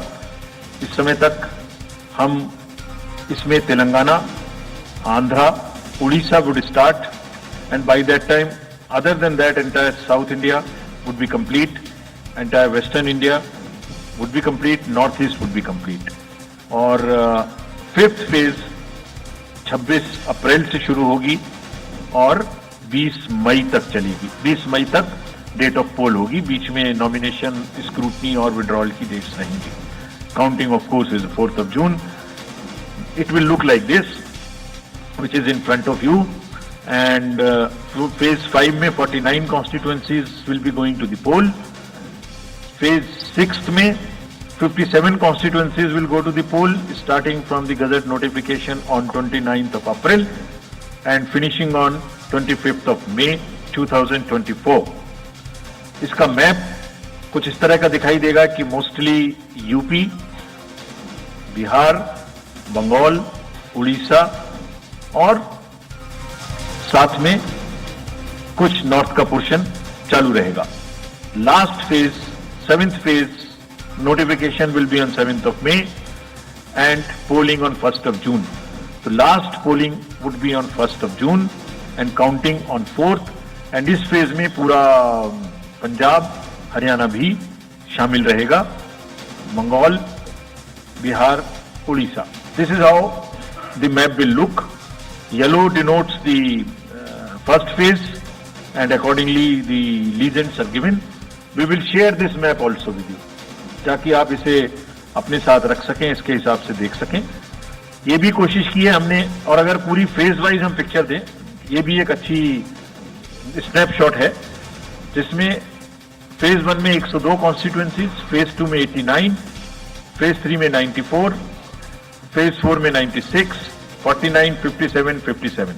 So we'll start with the 102, the largest, slowly come down and finish northeast, move up from the south and finish the western area. तो इसमें weather और हर चीज का ध्यान रखते हुए काफी सोचने के बाद ये शेड्यूल बनाया गया है. विद दिस जो सिंगल पोल डेट है वो 22 स्टेट में होगी. 2 राज्य 4 बार में जाएंगे, कर्नाटका, राजस्थान, त्रिपुरा, मणिपुर. 3 फेज में 2 जाएंगे, छत्तीसगढ़ एंड असम. 4 फेज में 3 जाएंगे, उड़ीसा, मध्य प्रदेश, झारखंड. 5 फेज में 2 जाएंगे, महाराष्ट्र एंड जम्मू कश्मीर. जम्मू कश्मीर की हर पार्लियामेंट्री कॉन्स्टिट्यूएंसी के लिए 1 फेज होगी. और 7 फेज में 3 जाएंगे, Uttar Pradesh, Bihar and West Bengal. With this friends, I end my address and thank you very much. Thank you, sir, for those detailed remarks. Please hold on. So, you raise your hands, हाथ खड़ा कर दीजिए. माइकर्स आपके पास आएंगे. So we will start with you in the first row. Where are the micers? अब आइए, इनको दे दीजिए. जो CC sir will take 4-5 questions at one time. So after that we'll take the next person. Sir, मैं मोहित दुबे हूँ news nation से. Sir, मेरा सवाल ये है कि आपने 7 चरणों में मतदान ये करवाया है. बहुत बड़ी चुनौती है क्योंकि दुनिया का सबसे बड़ा लोकतंत्र हिंदुस्तान है. अपोजिशन पार्टियां जो है ये आरोप लगा रही है कि 7 चरणों में क्या जरूरत है और इसकी वजह से सत्ताधारी दल को फायदा होता है. और छोटा सा सवाल सर एक और है कि ईवीएम को लेकर लगातार अपोजिशन धरना दे रहा है, सवाल उठा रहा है. आप हमेशा ये कहते रहे कि निष्पक्षता के साथ आप मतदान करवाते रहते हैं ईवीएम के माध्यम से, तो उनके सवाल के बारे में आप क्या जवाब देंगे? आप ये जो लाइट जैकेट पहने हैं सेंटर में, इनको दे दीजिए. जो जस्ट होल्ड ऑन. सर, मेरा नाम रविंद्र सिंह शुरान है. I would like to ask कि जो आपने बताया कि 3500 करोड़ रुपए को सीज किया, उसके बाद कार्रवाई कितने लोग जेल गए, कौन कौन सी पॉलिटिकल पार्टीज इन्वॉल्व थी, और जो लीकर सीज किया गया उसमें कितने केसेस रजिस्टर हुए, उसकी डिटेल्स इलेक्शन कमीशन हमारे साथ कभी शेयर करता नहीं है. After the election happens. This lady in the front या इधर मिडिल में जो है, इनको माइकर्स इनको दे दीजिए. इनको दे दीजिए. हाँ, please switch on your mic.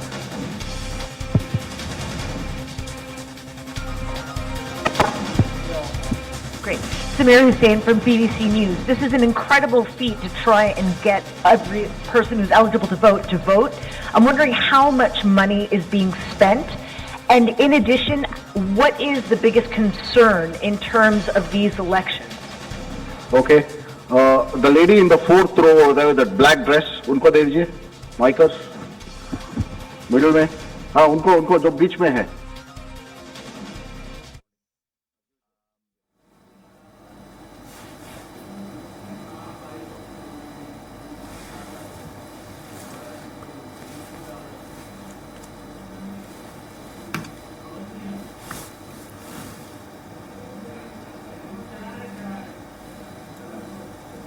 और हमारे साथ ओपी रावत जी जुड़ गए हैं, पूर्व मुख्य चुनाव आयुक्त। तो सर, स्वराज एक्सप्रेस में बहुत बहुत स्वागत है आपका। थैंक यू जी सर, जैसे कि 7 चरणों में जो पहले से ही तय था कि 7 चरणों में चुनाव हो सकते हैं, 7 चरणों में चुनाव की तारीखों का ऐलान कर दिया गया है। इस पूरे 7 चरणों को किस तरह से आप देखते हैं, और जिस तरह से चुनाव आयोग ने पूरी तैयारी की है, जिस तरह से ब्रीफिंग की है पूरी प्रेस कॉन्फ्रेंस की, उसको किस तरह से देखते हैं? ये तो बिल्कुल दिखाता है कि उन्होंने पूरे देश में लोकसभा चुनाव की तैयारियों की समीक्षा कर ली, अपना संतोष कर लिया, और उसको ध्यान में रखते हुए उन्होंने 7 चरण पोल्स के लिए availability of central paramilitary forces को ध्यान में रखते हुए बांटा है, और उससे वो संपन्न कराएंगे। तो मुझे पूरा विश्वास है कि इलेक्शन कमीशन जो है इस बार फिर free, fair, credible election deliver करने में सफल होगा। जी, जिस तरह से वहां पर बैठे कुछ पत्रकारों ने भी उनसे ये सवाल पूछा कि जिस तरह से ज्यादा चरण में सत्ताधारी दल को फायदा पहुंचता है, हालांकि अभी उन्होंने जवाब नहीं दिया, लेकिन ज्यादा चरण होने से क्या वाकई सत्ताधारी दल को इससे कोई फायदा होता है, या सिर्फ जो अपोजिशन वाली पार्टियां उनका सिर्फ एक जुमला है, एक आरोप है, बस महज?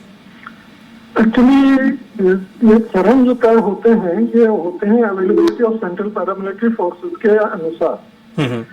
अगर बहुत ज्यादा फर्क सीपीएमएफ मिल जाए तो इलेक्शन कमीशन 1-2 चरण में भी करा सकता है, लेकिन बहुत कम अवेलेबल होते हैं, जिस कारण इलेक्शन कमीशन हमेशा ये सोचती है कि पर्याप्त मात्रा में सेंसिटिव क्रिटिकल बूथ पर सेंट्रल फोर्सेस लगे होंगे तो किसी भी दल को कोई फायदा नहीं हो सकेगा, शांति व्यवस्था बहुत अच्छी तरह से बनी रहेगी, चुनाव निर्विघ्न संपन्न हो सकेंगे, इसलिए किया जाता है। जी। तो ये आरोप तो सिर्फ राजनीतिक एक तरह से मुद्दा कहा जा सकता है कि भाई अब क्योंकि राजनीतिक हमें अपोज करना है तो इसको इस तरह से लिया जा सकता है। जी, अगर देखा जाए सर, जिस तरह से जो 7 चरण है, 7 चरणों में जिस तरह से वहां पूछा गया एक पत्रकारों ने कि इसमें पैसा भी ज्यादा लगता है, ज्यादा चरण होते हैं, तो क्या वाकई ऐसा कुछ होता है? ज्यादा चरण अगर पॉसिबल हो, जैसे कि आपने कहा कि फोर्स और मैनेजमेंट के अकॉर्डिंग ऐसा होता है, लेकिन क्या इसमें ज्यादा खर्चा भी बढ़ जाता है चुनाव आयोग की तरफ से? बिल्कुल नहीं, बिल्कुल नहीं। पैसा तो उतना ही लगेगा जितना एक चरण में कराने पे लगेगा। वो तो अवेलेबिलिटी ऑफ फोर्सेस कम होने से क्या होता है कि उन्हीं कंपनीज को एक फेज से दूसरे फेज में मूव करके वहां पे चुनाव कराए जाते हैं, इसलिए 7 फेज हो जाते हैं। तो इसमें पैसे के ज्यादा खर्च होने या कम खर्च होने की कोई बात है ही।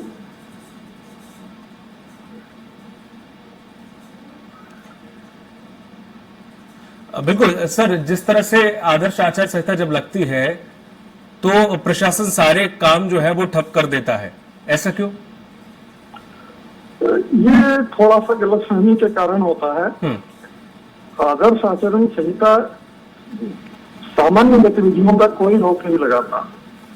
जो योजनाएं चल रही हैं, जो कार्यक्रम चल रहे हैं, जो वर्क हो रहे हैं, उन पर किसी तरह की रोक नहीं होती, वो जारी रह सकते हैं, उनमें कोई समस्या नहीं होती। सिर्फ नई घोषणाएं नहीं हो सकती, नए काम नहीं खोले जा सकते, नए टेंडर नहीं हो सकते, जो इलेक्टोरेट को राज्य केंद्र सरकार के फेवर में प्रभावित कर दें, ऐसी चीज नहीं हो सकती। तो इसलिए सब काम चलते रहना चाहिए, पूरा व्यवस्थाएं सुचारू रूप से चलती रहनी चाहिए। सिर्फ नए लोक लुभावन काम, लोक लुभावन घोषणाएं रोक दी जाती हैं, बस इतना ही है। बिल्कुल सर, जिस तरह से आज के समय में निष्पक्ष चुनाव कराने के लिए पारदर्शिता के साथ जो इनोवेशन किए जा रहे हैं, जो अलग अलग आइडियाज चुनाव आयुक्त के द्वारा इंट्रोड्यूस किए जा रहे हैं, ये किस हद तक सीमित है? क्या इन्हें और बढ़ाया जा सकता है? और साथ ही साथ एक सवाल और के साथ जुड़ा हुआ है सर, जो ईवीएम मशीन का लेकर कि विपक्ष लगातार आरोप लगाता रहा है कि इस पर सुनवाई नहीं होती, लगातार धरना देता रहा है कि ईवीएम में गड़बड़ी होती है, कहीं ना कहीं कुछ ना कुछ खामी आ जाती है, लगातार ये आरोप लगते रहे। तो इसमें चुनाव आयोग कोई स्टेप अब तक क्यों नहीं ले रहा है? चुनाव आयोग लगातार स्टेप्स ले रहा है, लगातार नए नए इनोवेशन हो रहे हैं, नई नई चीजें सामने लाई जा रही हैं, नई नई प्रक्रियाएं सामने लाई जा रही हैं। और आपने देखा होगा कि हर इलेक्शन पे कुछ ना कुछ नया कदम उठाया जाता है। और ईवीएम के बारे में जो ये आरोप लगाया जा रहा है, ये वैसे तो आधारहीन है, लेकिन इलेक्शन कमीशन पूरी तरह से आश्वस्त है, इंश्योर करता है कि किसी भी तरह की कोई गलती उसमें ना हो। और जो नियम है उसमें सभी दलों के लिए ये बहुत बड़ा संकेत है कि अगर किसी भी तरह की गड़बड़ी या किसी भी तरह की अनहोनी चीज को देखते होते हुए तो उन्हें तुरंत वहीं पर प्रिजाइडिंग ऑफिसर को, जोनल ऑफिसर को, जिसको भी जो सामने हो उसको शिकायत करनी चाहिए। और नियमों में पर्याप्त प्रावधान है कि उनकी उस शिकायत का निराकरण वहीं पर या प्रशासनिक व्यवस्था के दौरान उनकी संतुष्टि के साथ कर दिया जाए। यहाँ तक प्रावधान है कि अगर कैंडिडेट शिकायत करता है कि साहब हमारी इस कंस्टिट्यूंसी में सारे पोलिंग स्टेशन पे वीवीपैट स्लिप की काउंटिंग की जाए, तो रिटर्निंग ऑफिसर को अधिकार दिए गए हैं कि अगर वो संतुष्ट है कि ये शिकायत में दम है तो वो सारे पोलिंग स्टेशन की वीवीपैट स्लिप की काउंटिंग का ऑर्डर कर सकता है, और ऐसा हुआ है। ये सारे चीजें निष्पक्ष चुनाव डिलीवर करने के हिसाब से बनाई गई हैं और सारे लोगों का विश्वास अर्जित करने का प्रयास किया गया है। बिल्कुल सर, एक अंतिम सवाल ये भी है कि जिस तरह से चुनाव आयोग ने 2 दिन या 3 दिन पहले ही बोल दिया था कि फलानी तारीख से आचार संहिता लग जाएगी, तो इससे क्या है कि जो पार्टियां हैं उन्हें एक अच्छा खासा समय मिल जाता अपने काम कंप्लीट करने का।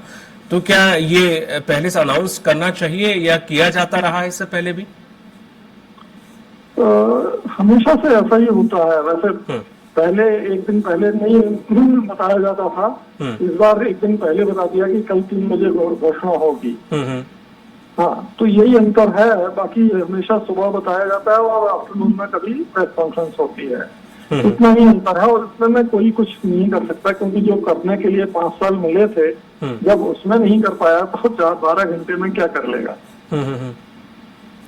सर, एक और सवाल कि जिस तरह से जागरूकता को लेकर लगातार चुनाव आयोग काफी जुझारू रूप से लगा रहता है, जुटा रहता है कि आखिर से ज्यादा लोग इस महापर्व में शामिल होने के लिए पहुंचे, और बहुत इसके लिए सहूलियत भी चुनाव आयोग के द्वारा दी जाती है, उसके बावजूद जो लोग नहीं पहुंचते हैं उनसे आप क्या कहना चाहेंगे? उनसे हमेशा मेरा अनुरोध यही रहेगा कि ये राष्ट्र हित का काम है, लोकतंत्र को सुदृढ़ करने का काम है, लोकतंत्र की सबसे बड़ी एक्सरसाइज है। सबको सारे काम छोड़ के वोट डालने जरूर जाना चाहिए, शामिल होना चाहिए उसमें, ताकि हमारा लोकतंत्र सुदृढ़ हो। बाकी इलेक्शन कमीशन स्वीप प्रोग्राम के माध्यम से हमेशा लोगों को प्रेरित करता रहा है और उसके अच्छे परिणाम सामने आए हैं। लोगों की भागीदारी बढ़ती जा रही है, स्पेशली महिलाओं की परसेंटेज ऑफ वोटिंग बहुत बढ़ रहा है। ये बड़ा अपने के लिए आशाजनक है। जी, थैंक यू। तमाम जानकारी से साझा करने के लिए बहुत बहुत शुक्रिया। और ये थे हमारे साथ पूर्व चुनाव आयुक्त ओपी रावत जी, जिन्होंने ये जानकारी दी है कि किस तरह से चुनाव आयुक्त काम करता है। साथ ही साथ आचार संहिता, जैसे कि उन्होंने कहा कि 2 दिन पहले इस बार जरूर बता दी गई, अन्यथा इससे पहले ये होता है कि शाम को बताई जाती है, मतलब एक ही दिन पहले नहीं बताई जाती, लेकिन इस बार जरूर 1 या 2 दिन पहले बता दी गई। हर बार हम पर लगाना दिल्ली से आपको दिखा रहे हैं जहाँ पर मैं नहीं कह रहा हूं, इलेक्शन कमीशन के द्वारा प्रेस कॉन्फ्रेंस की जा रही है। अधूरी हसरतों का इल्जाम हर बार हम पे लगाना ठीक नहीं। वफा खुद से नहीं होती, खता ईवीएम की कहते हो। और बाद में गोया जब परिणाम आता है तो उस पर कायम भी नहीं रहते, आप ही के पक्ष में रिजल्ट आ जाता है। ये क्या बात है भाई? कितने दिन? EVMs are 100% safe, 100% sure. We know now in last 2 years again we have done large number of improvements. एक ईवीएम की नंबर जो भी किस बूथ पे जाएगी वो कैंडिडेट को दिया जाएगा, इसलिए इसमें कोई प्रॉब्लम नहीं है। Now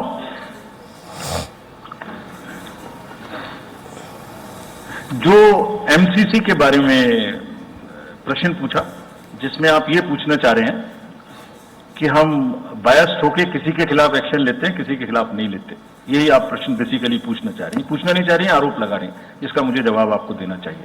correct, very right, you have a question right to ask.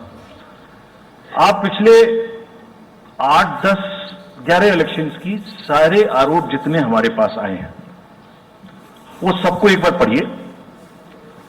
सबको पढ़ने के बाद सबके नोटिसेस देखिए जो हमने दिए हैं। उसमें जहां जहां कोई भी वायलेशन एस्टेब्लिश होता हो उस नोटिस के बाद जवाब आने के बाद भी हमने ऐसा नहीं है सब में कार्रवाई की है। We are very, as I said, they are kind of a moral censor which we have in the beginning issued. और जिस किसी के भी खिलाफ में अगर कहीं भी कोई केस बनेगा, however high star campaigner he or she may be, we will not sit back, we will take action. Next, sir. We'll take some questions from that side. Yeah, the middle row. The gentleman who are holding both his hands up, उनको दे दीजिए। थोड़ा जल्दी दें। Yes, sir. Mic के लोग थोड़ा जल्दी दें।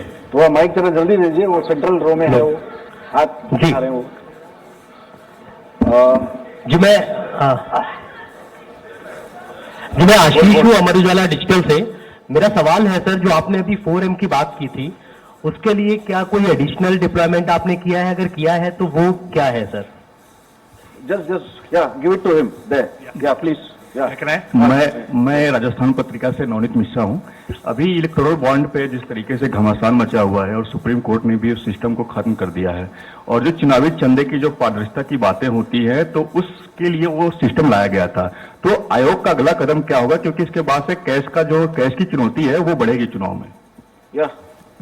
Sir, Sunil Prabhu from NDTV. Just two, three points, because you just now made a comment that every EVM has a number, and your own commission had asked for a totalizer. That totalizer has not happened because, if you wanted in the essence of free and fair election, then you should not be identified. The others you said disclose. In the interest of the general public, and now we can't get from Mr. Arun Goel because he hasn't only cited personal reasons. In the best interest of the commission, would you be able to disclose what exactly happened? Why did Mr. Arun Goel, who worked with you and sadly is not here today in this entire process, if you can come clean about what exactly happened, what were the differences that led to his sudden and abrupt exit? That's Ravi Tripathi, DD News. Go there. Yeah. Sir, मैं रवि त्रिपाठी हूँ जी news से। मेरा सवाल यह है कि एक तो सीट के नंबर जो सर आपने दिए हैं वो 543 के बजाय 544 हो रहे हैं काउंट करने पर, ऐसा क्यों है? ये तो जानकारी। और दूसरा कि मॉडल कोड ऑफ कंडक्ट का जो सवाल खड़ा किया हमारे किसी दोस्त ने कि बार बार विपक्ष ये सवाल खड़ा करता है, तो पिछली बार उन्होंने नाम दिया कि मोदी कोड ऑफ कंडक्ट, जिसमें मोदी के खिलाफ आप सॉफ्ट होते हैं और राहुल गांधी के खिलाफ आप ज्यादा एक्शन लेते हैं। ऐसा क्यों होता है? ऐसा आरोप क्यों लगता है चुनाव आयोग? Gentleman next to you. Yeah. Sir, Neeraj हूँ न्यूज 18 इंडिया से। सर, पहले तो चुनाव आयोग को बहुत बहुत बधाई कि आप लोग पूरी कंप्लीट टीम हो गए दोनों चुनाव आयुक्तों को, और इस बड़ी प्रेस कॉन्फ्रेंस के माध्यम से हम लोग का वास्ता हो रहा है। हमारा सवाल यह है कि ये तो हमें अंदाजा था कि जम्मू और कश्मीर में विधानसभा के चुनाव नहीं होंगे इस बार, लेकिन ऐसा क्यों किया है? हालांकि आपके पास वक्त है, कोर्ट ने भी आपको वक्त दिया है।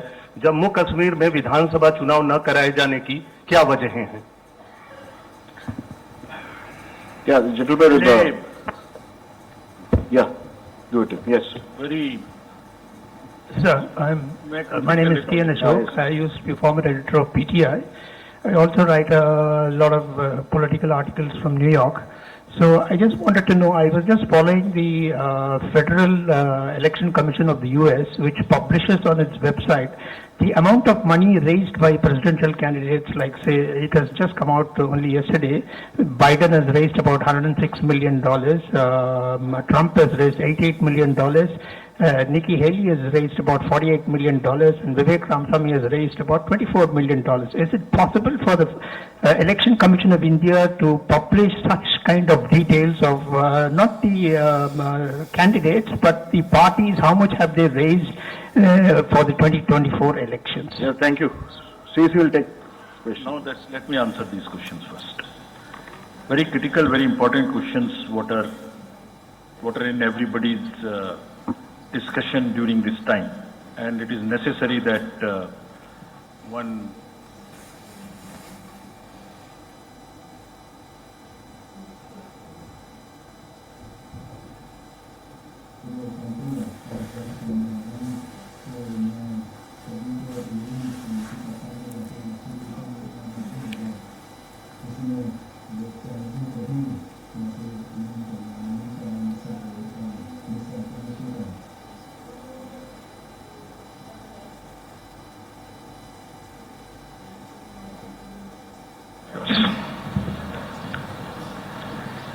Let me come to Mr. Prabhu.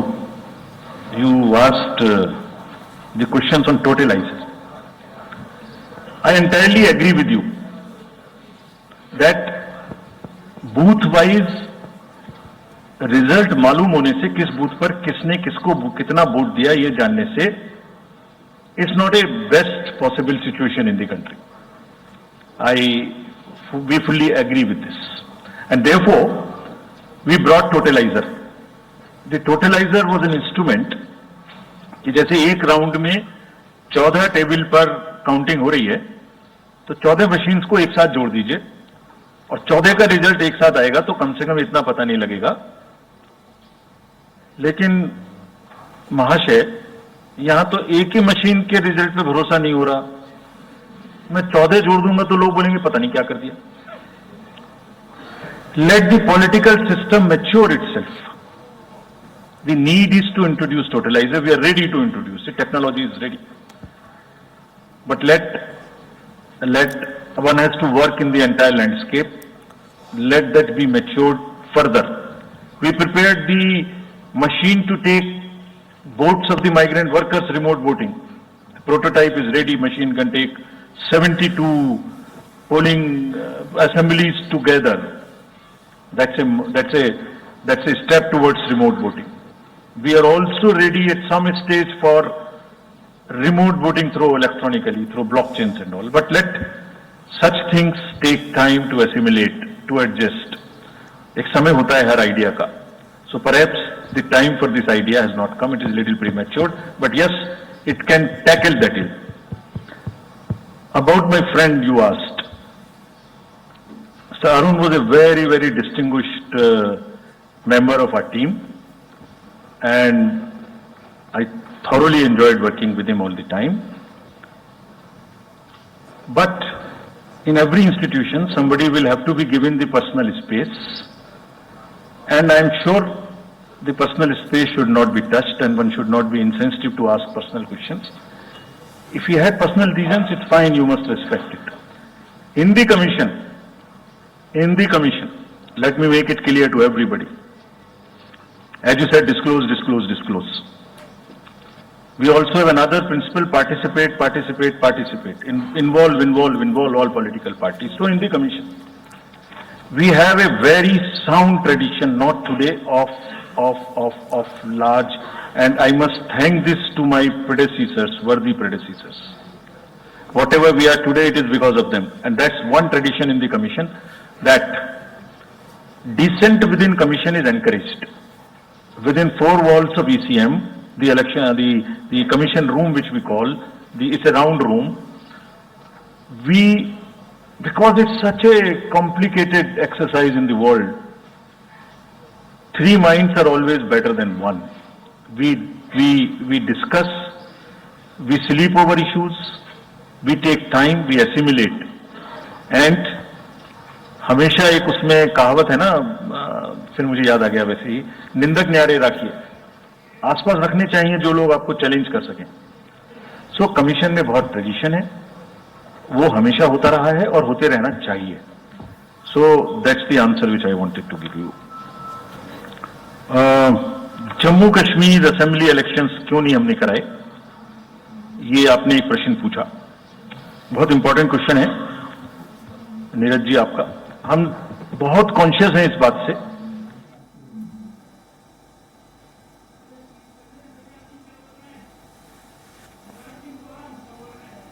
तक कि न्यूनतम वोट कांग्रेस को, न्यूनतम वोट भी और न्यूनतम सीट भी कांग्रेस को मिलेगी, क्योंकि एक तरफ दुनिया के सर्वाधिक लोकप्रिय नेता श्रीमान नरेंद्र मोदी जी और दूसरी तरफ ऐसी कांग्रेस जहां नेता नहीं है, नीति नहीं है और नियत नहीं है, कुछ भी नहीं है. सर तीसरे चरण में विदिशा में चुनाव है जहां से आप खुद प्रत्याशी. हाँ, और जल्दी हो जाते तो मजा आता. अब तीसरे चरण का भी इंतजार करेंगे और जनता का भारी प्यार और स्नेह मिलेगा. सर मध्य प्रदेश में बीजेपी ने अपने सभी 29 उम्मीदवार मैदान में उतार दिए हैं, लेकिन कांग्रेस के अभी चंद सीटें ही उतार पाई. वो उतारे कहां से, मिल ही नहीं रहे. बड़े नेता चुनाव परिणाम जानते हैं, इसलिए चुनाव लड़ने से कतरा रहे हैं. अब जिस सेना में सेनापति गायब हो रहे हो, सेना का हश्र क्या होना है. हम सब जानते हैं, इसलिए कौन लड़े।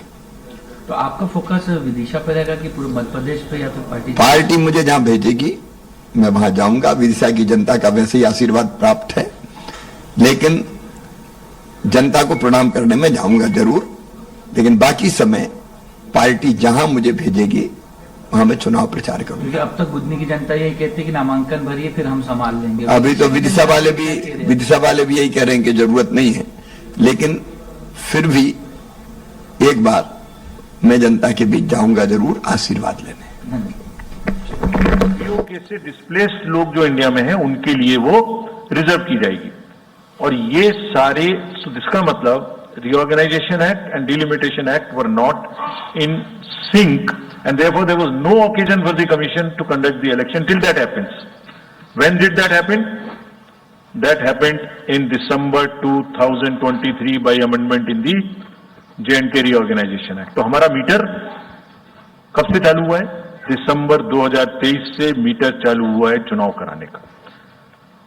असेंबली और पार्लियामेंट में चुनाव कराने के लिए हम J&K के सभी पॉलिटिकल पार्टीज ने हमसे कहा, ऑल, कि आप हमारा चुनाव पार्लियामेंट के साथ करेंगे।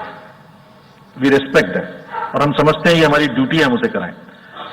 सारी एडमिनिस्ट्रेटिव मशीनरी ने टुगेदर एक स्वर में कहा कि सर हम एक साथ नहीं करा सकते। हमने पूछा क्यों, तो उनका आंसर था कि जब असेंबली कॉन्स्टिट्यूएंसी के चुनाव साथ साथ में होंगे तो एक असेंबली में लगभग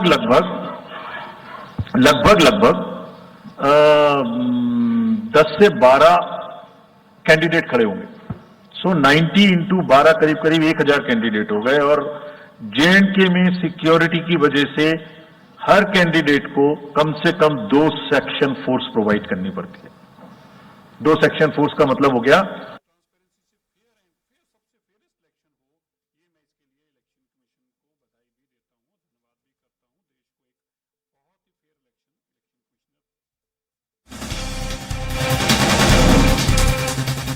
और 25 मई को छठे चरण में 57 सीटों पर होगी वोटिंग। 1 जून को 7वें चरण में 57 सीट पर मतदान, 4 जून को होगी काउंटिंग। टोटल पहले दिन से लेकर आखिरी दिन तक 46 दिन का बीच में अंतर पड़ रहा है जब चुनाव के नतीजे आएंगे। आपको बताते चले कि 25 मई को छठे चरण में 57 सीटों पर यह वोटिंग होगी। 1 जून को 7वें चरण में 57 सीट पर मतदान होगा, 4 जून को आखिरकार काउंटिंग होगी और रिजल्ट आएगा। 19, 26, 7 और 13 मई ये एमपी में जो वोटिंग होगी। शशि थरूर क्या कुछ बोलते हुए मीडिया से? Much into the date. It was a point of information we all needed to make our plans for, but I don't think we're going to change anything. My Parliament convention, the traditional nominating convention we have here, is still scheduled for the 19th of March, and we'll go ahead with that. Then we have the 7 assembly conventions in the following week, and all those will happen, and we'll spend, of course, pretty. और ये शशि थरूर बोलते हुए थे, media से मुखातिब होते हुए election की कमीशन की जो तारीखों का ऐलान है उस पर बोलते हुए। लेकिन आपको बताते चला कि आखिरकार जिस प्रेस कॉन्फ्रेंस का लोगों को लंबे समय से इंतजार था, लोकसभा चुनाव का जो तारीखों का ऐलान का इंतजार खत्म हो गया है। 7 चरण में ये चुनाव होने हैं। आपको बता दें कि मध्य प्रदेश की अगर बात करें तो 19 अप्रैल, 26 अप्रैल, 7 मई और 13 मई को होने वाले हैं यहां पर चुनाव। मुख्यमंत्री और हमारे साथ जुड़ गए हैं उत्तर प्रदेश संपादक राघवेंद्र त्रिपाठी जी। राघवेंद्र जी, जिस तरह से 7 चरणों की बात कही जा रही, 7 चरणों में ही चुनाव हो रहे हैं, लेकिन उत्तर प्रदेश, बिहार, बंगाल में कुछ ऐसा है कि यहां पर 7 चरणों में चुनाव होंगे। जाहिर सी बात है कि राज्य बड़े हैं और थोड़ा सा संवेदनशील भी है और राज्यों की अपेक्षा सीटें भी सबसे ज्यादा है। 7 चरणों से क्या कुछ अंतर पड़ेगा? क्या व्यवस्थाएं जो चुनाव आयोग की तरफ से प्रेस कॉन्फ्रेंस में बताई गई हैं उनसे कितनी सहूलियत मिलने वाली है और इस बार का कैसा रहने वाला है शेड्यूल? देखिए दीपक जी, उत्तर प्रदेश बड़ा राज्य है, 80 लोकसभा की सीटें हैं। इसी तरह से बंगाल भी है, जबकि वहां पे सीटें कम है, लेकिन सुरक्षा दृष्टिकोण बहुत महत्वपूर्ण हो जाता है। क्योंकि जिस तरह की हिंसा पिछले चुनाव में देखने को मिली है वहां पे, उससे सबक लिया है। एक चरण में बंगाल में मात्र 4 से 5 सीटों पर ही चुनाव कराए जा रहे हैं, जबकि उत्तर प्रदेश में एक चरण में 9 से लेकर 11 से 12 सीटों पर चुनाव कराए जा रहे हैं। बिहार में भी यही स्थिति बनी हुई है। और सबसे बड़ी बात है, जो पहला चरण है उत्तर प्रदेश का, वह पश्चिमी उत्तर प्रदेश यानी नोएडा गाजियाबाद से शुरू होकर के बनारस पूर्वांचल में आकर खत्म हो रहा, जहां प्रधानमंत्री का संसदीय क्षेत्र है। यही फार्मूला पिछली बार भी अपनाया गया था। पश्चिम से चुनाव शुरू हुआ था और पूरब तक गया था। अब पश्चिम इस लिहाज से चुनौती है, चूंकि वहां पे भारतीय जनता पार्टी को भी काम करना, कांग्रेस को भी काम करना, समाजवादी पार्टी को काम करना है। रही बात तैयारियों की, उत्तर प्रदेश में तैयारियां बहुत पहले से की जा रही, लगभग 2 साल पहले से मतदाताओं के नाम जोड़ना, पोलिंग बूथ फाइनल करना। चूंकि पिछली बार कुछ दिक्कतें आई थी जिनसे निर्वाचन आयोग ने सबक लिया है। इस बार 1,62,000 से अधिक पोलिंग बूथ बनाए गए हैं। आप यकीन करेंगे, उत्तर प्रदेश में 15 करोड़ 45 लाख से अधिक मतदाता हैं। इनको सकुशल संपन्न कराना वाकई में अपने आप में एक चुनौती है, और उससे पिछले चीजों से ध्यान सबक लेते हुए इस बार निर्वाचन आयोग ने मुकम्मल व्यवस्था की है। और सबसे बड़ी बात की है कि ऐसे युवाओं के भी एडवांस में फार्म भरवा लिया गया है जो 1 अप्रैल को 18 साल के होंगे, उनके भी नाम मतदाता सूची में जोड़े जाएंगे। और निर्वाचन आयोग ने साफ कहा है, आज की पीसी में भी कहा है कि मतदान से 1 हफ्ता पहले तक कोई भी व्यक्ति वोटर लिस्ट में अपना नाम जुड़वा सकता है। इसके अलावा जो 85 साल से ऊपर के लोग हैं, उनके घर पर जाकर वोट लेने की व्यवस्था रहेगी।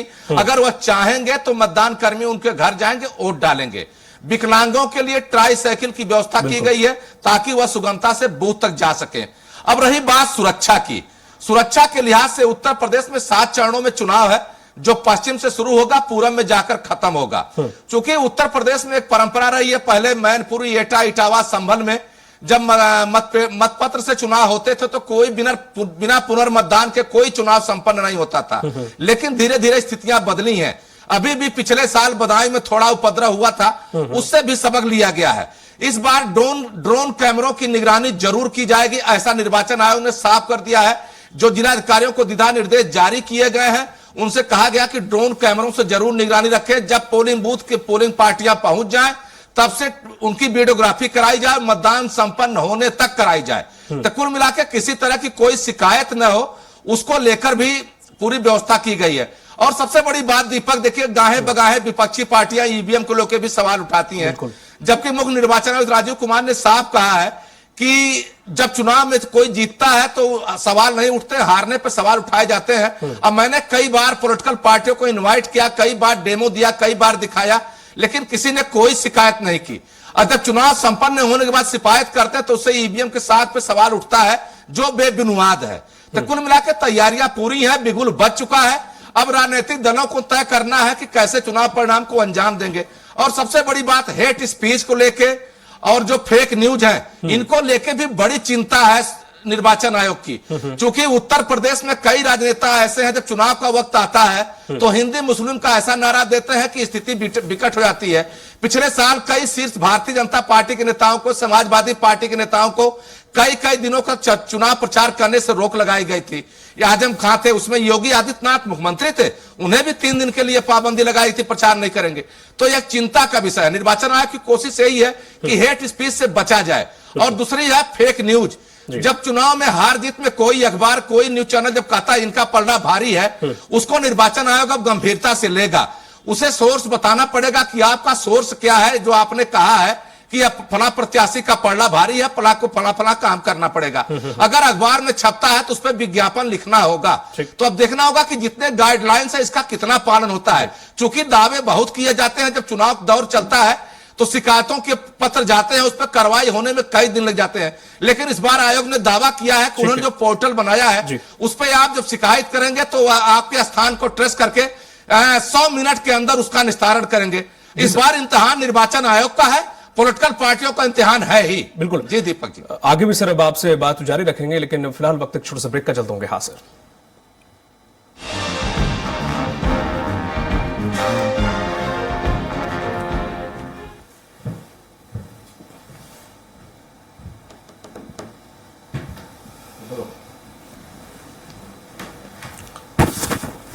क्या बोल रहे थे उसमें भाई